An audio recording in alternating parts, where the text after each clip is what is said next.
তেল আবিবে ইসরায়েলি প্রতিরক্ষা সদর দপ্তরে ইরানের একটি ক্ষেপণাস্ত্র সরাসরি আঘাত হেনেছে, যা ইসরায়েলের আয়রন ডোম প্রতিরক্ষা ব্যবস্থার এক চাঞ্চল্যকর ব্যর্থতা হিসেবে দেখা হচ্ছে।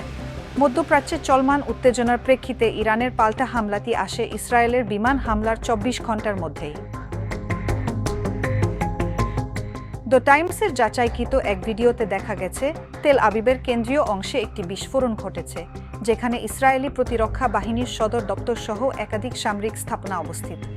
১৯ সেকেন্ডের ভিডিও ফুটেজে দেখা যায়, ইসরায়েলের আয়রন ডোম একটি ইরানি ক্ষেপণাস্ত্র প্রতিহত করার চেষ্টা করছে, কিন্তু ক্ষেপণাস্ত্রটি প্রতিরক্ষা বলয় ভেদ করে সরাসরি প্রতিরক্ষা সদর দপ্তরে আঘাত হানে। ভিডিও শুরু হয় বিকট শব্দ ও বের হওয়া ক্ষেপণাস্ত্রের দৃশ্য দিয়ে। এরপর একটি উজ্জ্বল আলো ও আগুনের গোলা একটি ভবনে গিয়ে বিস্ফোরিত হয়।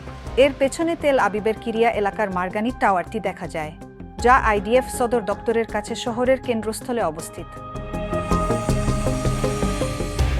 শুক্রবার সকালে ইসরায়েল ইরানের পারমাণবিক স্থাপনা এবং সামরিক স্থাপনা লক্ষ্য করে ভয়াবহ হামলা চালায়। এতে ইরানের বেশ কয়েকজন সামরিক শীর্ষ কর্মকর্তা এবং পরমাণু বিজ্ঞানী নিহত হন। এরপর ইসরায়েলের প্রতিশোধ নিতে শুরু করে তেহরান।